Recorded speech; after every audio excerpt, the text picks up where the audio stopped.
podcast is part of the Sports Social Podcast Network. Thanks for choosing this free Anfield Index podcast. If you'd prefer to listen to this or any of our other shows without adverts, then now's the time to check out Anfield Index Pro. With AI Pro, you can supercharge your entire listening experience. You'll not only get all of our podcasts without the ads, but you'll have them far faster with our quick publish feature available exclusively for subscribers. AI Pro also puts you in the heart of our sound studio, with an option to listen to many of our shows live and interact with the podcasters in real time as the shows are recording. Upgrading couldn't be easier. AI Pro is available on all popular podcast platforms. Just head on over to AnfieldIndexPro.com and get started today. Good morning, good afternoon, good evening, wherever you are, whatever you're doing. Welcome to another episode of Big Decisions for Anfield Index. The Arne slot era is officially up and running, isn't it, ladies and gentlemen? 3 points up on the board against Ipswich. So much to like about the second half performance. Not perfect overall and certain things to be talked about, but a lot to like, really important to say. Off the field, question marks about so many things, isn't it? With the 20th of August today, there is not that long, realistically, until the transfer window shuts. The to-do list is still there, dependent on how you see it, which we'll talk about as well.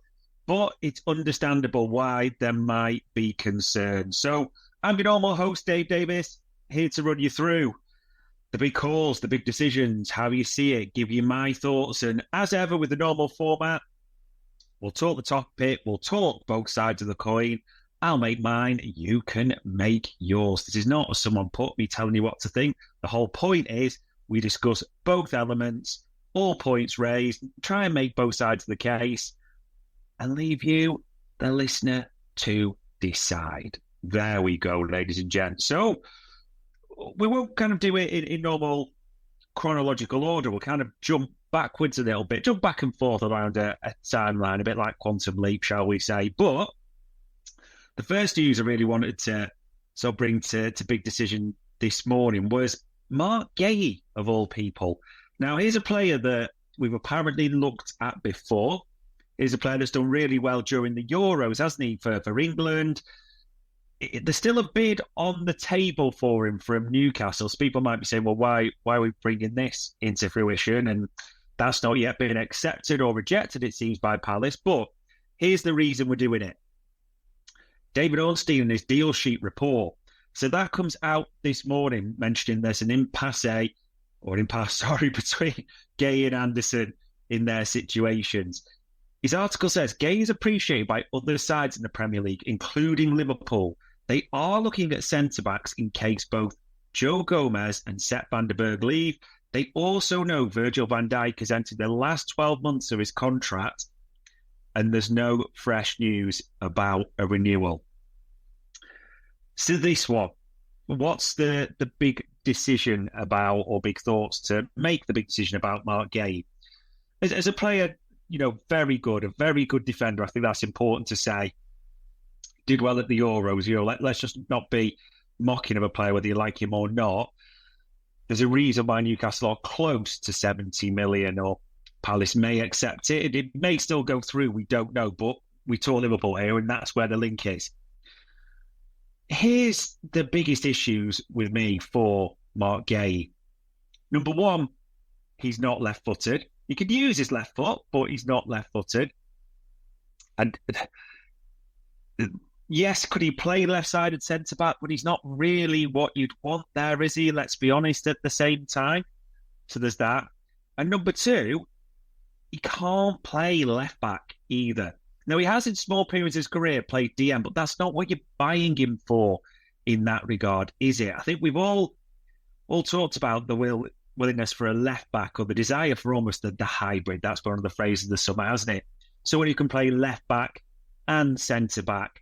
And maybe, just maybe then you take trades in place. So I think of a player like Nkape, Bayer Leverkusen, who are a lot like, and I understand why a lot like them, like him at the same time, because yes, he's maybe the greatest in the air as his aerial dual success shows, but he can play left back and also centre back. So he gives you that flexibility. And if we are going to play almost, or you want a hybrid to allow you to play that system, he would seem a good fit. We reviewed him in transfer market metrics and various, a good fit, no doubts about it at all. But then there's Marc Guehi, who can't play left back that way.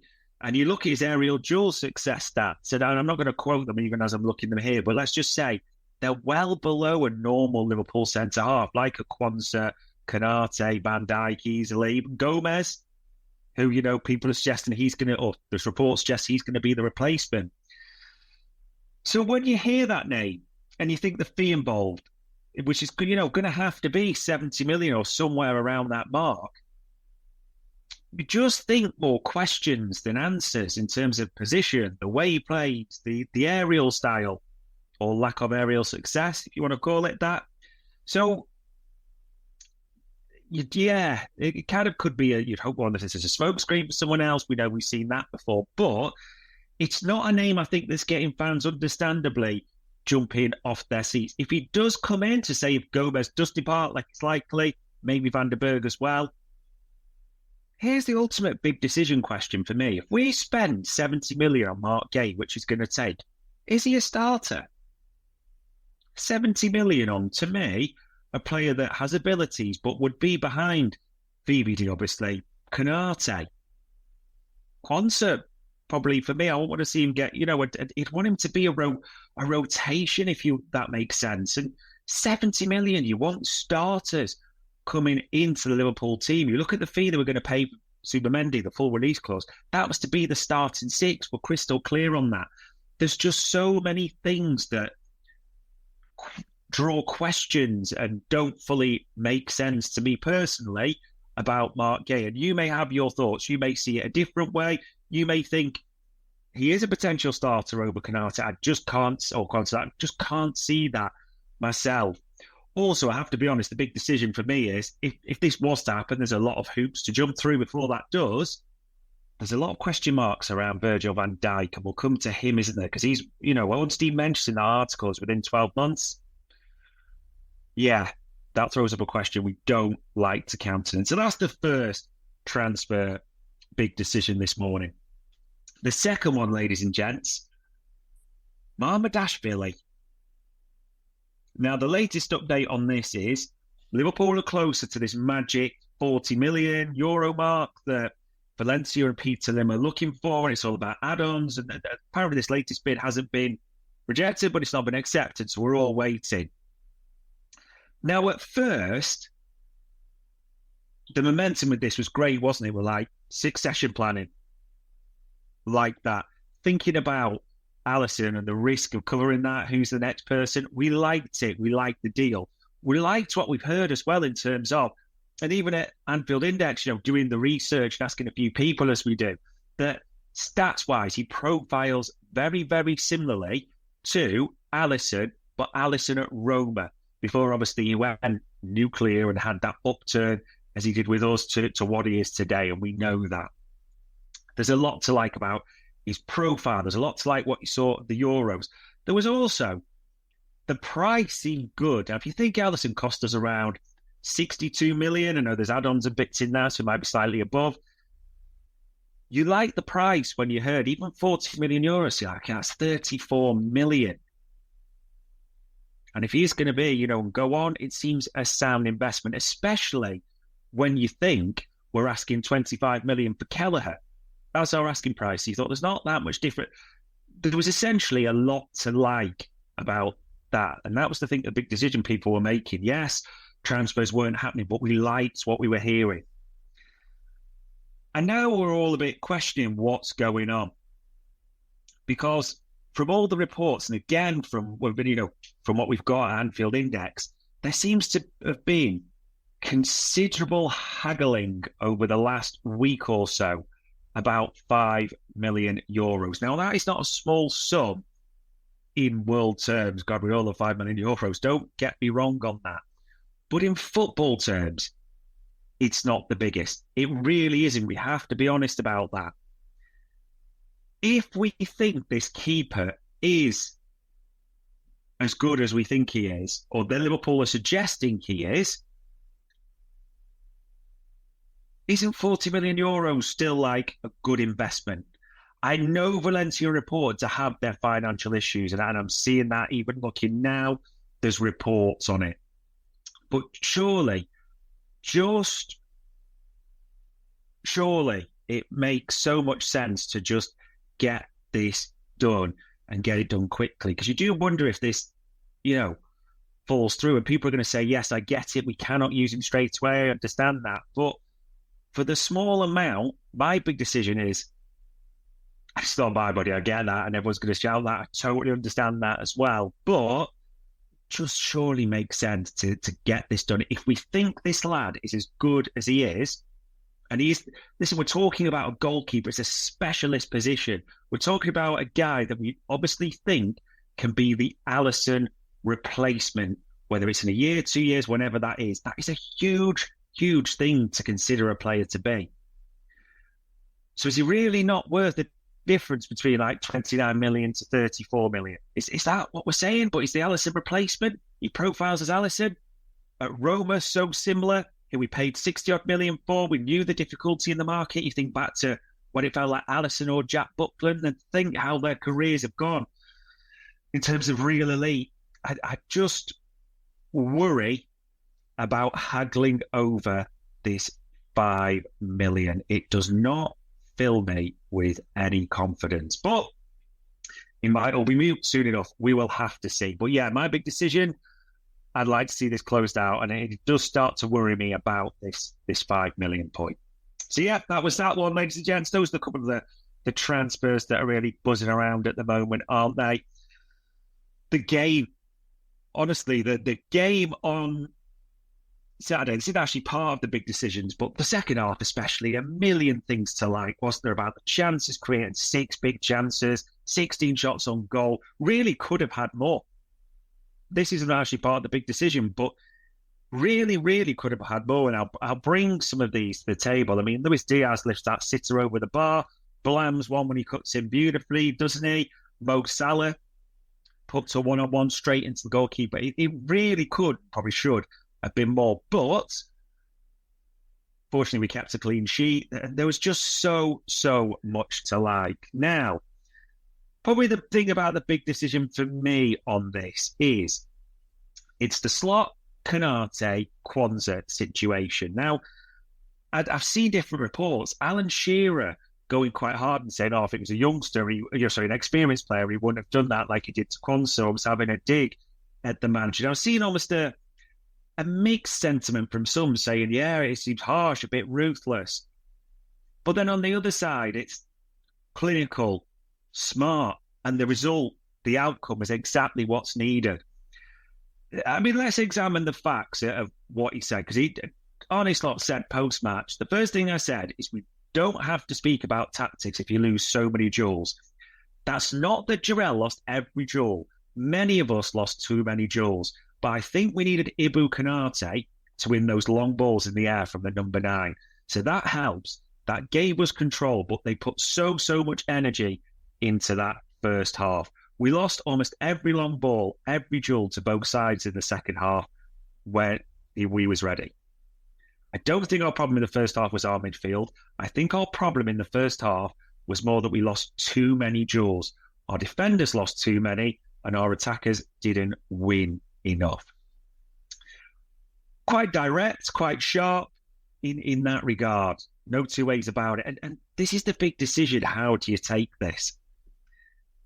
I understand a little bit, some sense of, it's a big change from what we've had previously, because the previous manager would never have dreamed of doing that at half-time. We just, unless it was absolutely, we could ship 4 rubbish goals, we never seen it. The only time I can remember Klopp do anything like that was, do you remember Lovren against Spurs at Wembley that time where they, it was just utterly hopeless. That's the only time I can, and someone will correct me on this, but this was his first game. And part of my big decision on this, I have to say, is there's no real sample size. How many times do we talk about sample size on Anfield Index? But it's only one Premier League proper game that we've got to base it on. Now, You can make that case where it does seem ruthless. I thought Gio was talking nonsense personally, but I've seen people agree with it. I've seen other people suggest, on Twitter, on timeline, that it does seem harsh. But here's sort of how I see it. And I'm kind of taking something that Sam Maguire wrote, which is a brilliant piece on it, his Patron, about just some facts of the case, if you look at it. I mean, on the surface, and I was quoting this line, at 89% pass success rate from Quansah, which is great, isn't it, in the first half? Now let's look at his duels. He won 2 of his 4 ground duels and 2 of his 4 aerial duels. So again, that sample size is small. He wasn't, and I think it's a good few lines from Sam. He wasn't great. He wasn't awful. However, it's the eye test element, isn't it, if you think about it? He lost one and he got spun by Delap, didn't he? Who sort of took it right down their left-hand side. And it took Trent to come over and knock it out, tackle, do the block for a corner. So that was one. Also, there was the one where, and this is funny because it was Robbo's fault, really, a silly foul, but it crosses in. And do you remember Jacob Greaves almost bullies Quansah to get the header? Yes, it bounces. Allison saves it, no problem at all. But you just wonder on those eye test bits, how much did they stand out for Arne Slot? We know he's super observant. We've seen it in press conference. Minuscule details, he almost fixates on them, and that will look healthy in one way right now. Maybe we'll see it different later down the line. But there was so much for me to like about that. Yes, it's direct. Yes, you could say it's blunt. But one person's direct is another person's honest. One person's blunt is one person's an accurate assessment of the situation. And that is honestly what I thought. The outcome proves him right in this regard, in the sense of, look at what Konate did when he came up. He was dominant in his duels. He was aggressive. Yes, it wasn't just him, but the change made on the team overall was massive. It wasn't just it, but it had an impact. And it's interesting. I'm thinking for my big decision as well, we're basing so much at the moment because we've not got that sample size on one game. So we're looking at almost everything, and for me, almost hyper-analysing it, so to speak. But there is only one game we can look at, and it's interesting the assessments we're making on Arne Slot. You will think whatever you think. For me, prove correct. Also, under the previous manager, we wouldn't have made subs sometimes when we needed to. And this is not a criticism of Jurgen Klopp in any way at all. But one of the things that was often said, wasn't it, was about making substitutions at the right time, loyalty. It's just maybe a different way of doing things. Very, very different to what we're used to. But for me, my big decision, right call, vindicated by what happened. Don't hyperanalyze it. Move on to the next one. You are all entitled to your thoughts on that, and I'm sure someone's going to whinge or cry about it. But there we go. The other things, any still even come out. There's still a few stories today I'm looking for. There are no reported, unless things happening behind closed doors, contract talks for Trent, Salah, VVD. It's this one. I think the thing is, they're not easy deals to do because of the money, the ages. Well, we know that. I am not telling you anything you don't already know here. However, here's the thing, if you watch Saturday, you watch Trent in the goals, don't you? You watch Trent play that first-time ball, or that, not first-time ball, sorry, that perfectly weighted ball to Salah, where he doesn't have to break stride. He just does that little Travella-style thing around the corner. Jota opens his body. Bang. It's a sensational team goal. Trent front and centre of it. So you look at that one, you think, brilliant. You then think about the cross. Do you remember when Jota heads it wide and he should bury it? And with Trent further up. And you think, what? Absolutely sensational. It's football erotica, that cross, isn't it? It really is. It's brilliant. You think Salah's goal. You think, and, you know, the amount of sprints, just the energy. He didn't look like that player at the end of last season, did he? And interestingly, Arne Slot talked about him afterwards and said, you know, the way he takes care of himself, the way he could, you know, he could go on for a long time. You think, yes, you know, again, we could be trying to read too much into this, but dropping a hint. You think Virgil, that second goal where he plays an absolute delicious crossfield ball, doesn't he, the diagonal, which Salah takes, and a couple of passes, the things he does, and the fact he is just Virgil van Dijk. So you think then about contract renewals. I know we could say maybe they're waiting for the transfer window to reopen and all that. However, here's my part of my big decision. I want to be really, really clear on this. A lot of the reports at the start of the season had that Trent was the priority for Richard Hughes. There were reports. We have to be crystal clear on that. That was a journo briefing that went out. I've spoken with journalists on pods about that at the same time as well. We need, let's not reinvent history. That's factually what the briefing was. That's factually what I was discussing and asking certain journalists about. That's not a dig at them. That's just the briefing. That's what I'm saying. The thing is, after that game, and if it was me, they say a big decision about, I'm sure most of us are the same.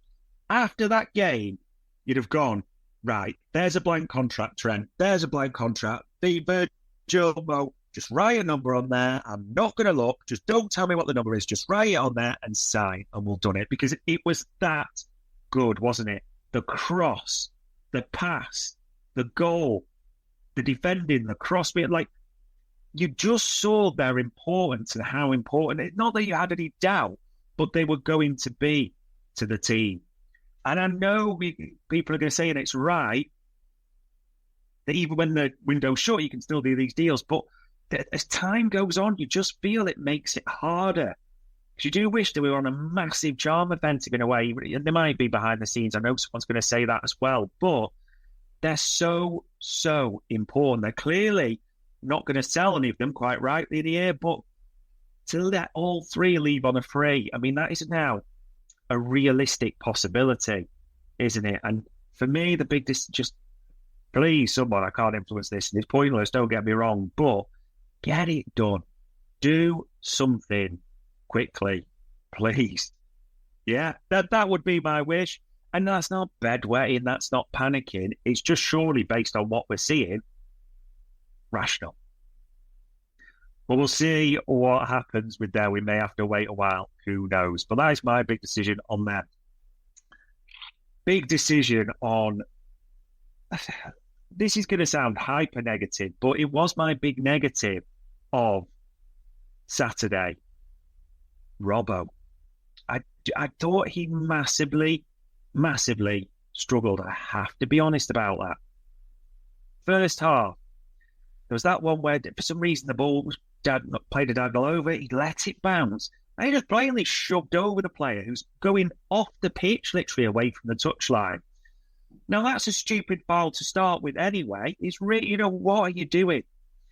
The second thing is Ipswich's aerial threat, and you saw Jacob Greaves gets that header from the corner, didn't he? And you're thinking, why do we know a team that's tall, it's big, you looked at some of their players, giving them chances. I would be surprised if one of the things was don't give away stupid free kicks, and he did that.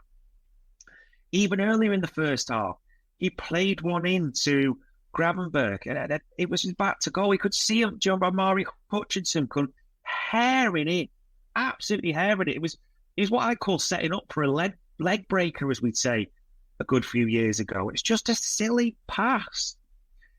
Also in that first half, he looked uncomfortable when we were playing that tighter four line, that the more that we expected to see from a slot team, the 4-box-4, quick into, you'll have to take it under pressure, press baiting as it's also called.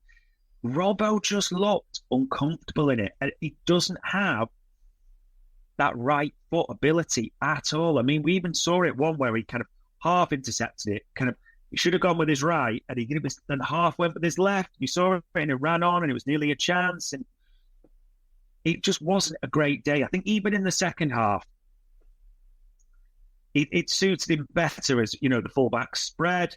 We moved up, and it looked good in that regard. It really did, didn't it? There was a lot of positives there, but even I think Costas came on. You also have concerns of Robbo because of, there'll be people who want to defend him, and I get that in terms of injuries, lack of pre-season, the way it worked out. No doubt, I fully understand that.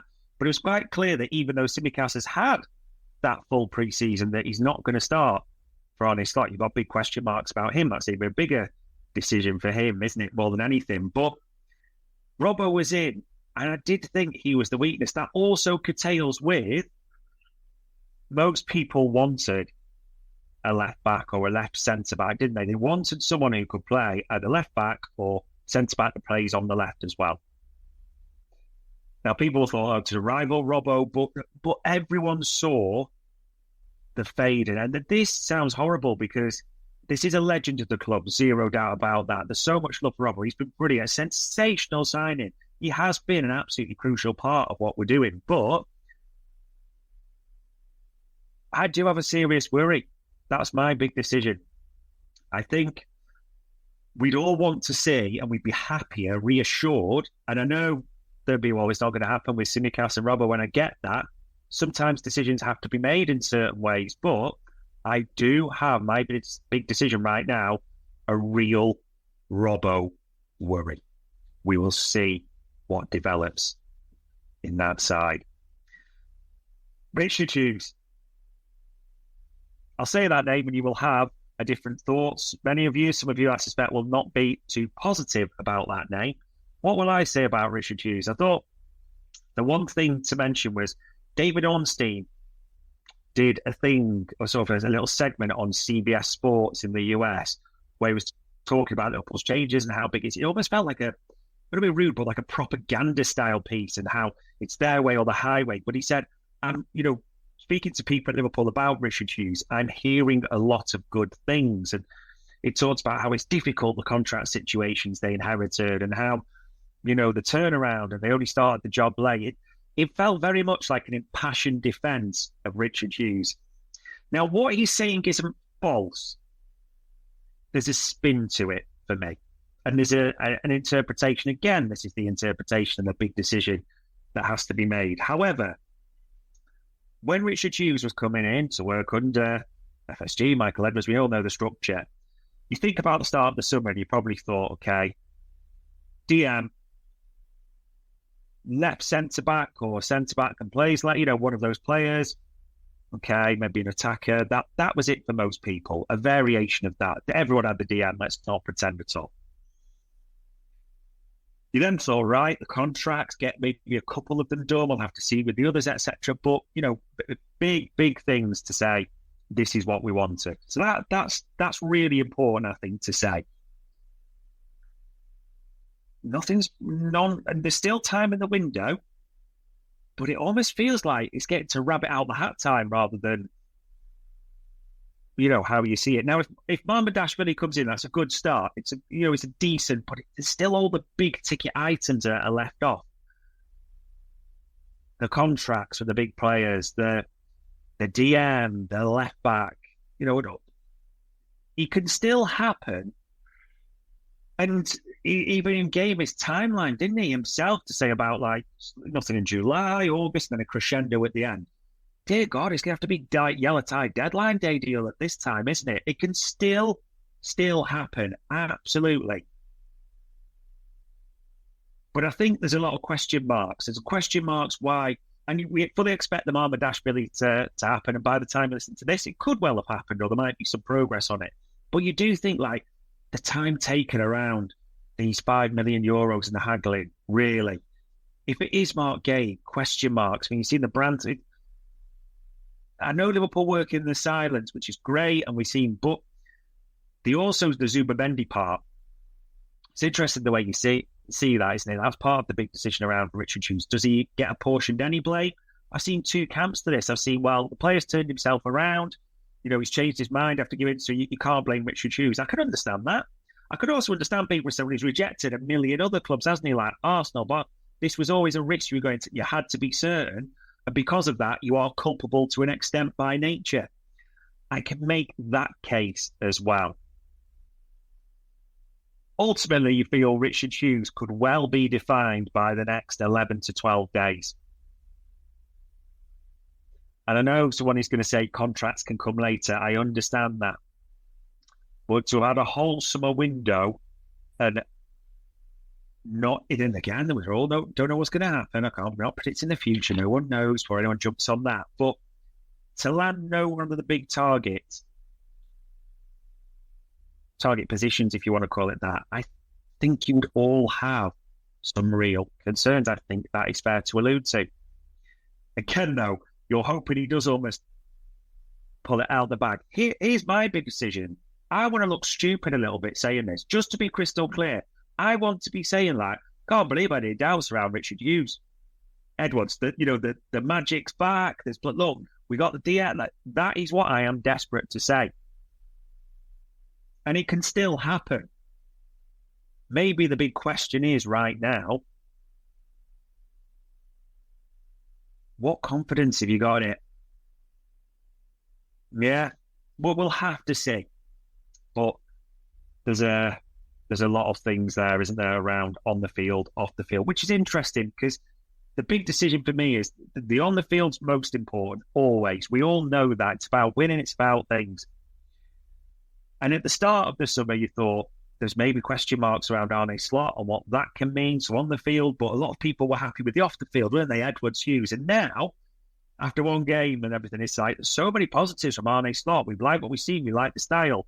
There's real question marks about what's off the field, isn't there? And Richard Hughes. It's interesting how things can change in football in a short space of time. And it's important we finish on that note, ladies and gents, because things can still happen rapidly before the end of the transfer window. As I said, I'm hoping my decision is that there is some concerns there for me, but I'm hoping we're all saying foolish to be concerned by the end of it. Will we be? Time will tell on that. But on Tuesday the 20th of August, that was your latest instalment, ladies and gents, of Big Decisions. We hope you enjoyed listening to this Anfield Index show. Please be sure to subscribe to our channel so future podcasts find their way to your device automatically. There's nothing quite like fan engagement, and we'd love to know what you think of anything discussed on this show. The best way to get in touch is over on our free Discord community, where both podcasters and listeners debate the hottest LFC topics 24/7. Sign up free now at anfieldindex.com/Discord. You won't regret it. You can also follow us on Twitter at Anfield Index and find us on Facebook by searching for Anfield Index. Oh, and before you go, we'd love it if you could leave us a 5-star review on your favourite podcast app. It only takes a couple of seconds, and it means the world to the people who create these free shows.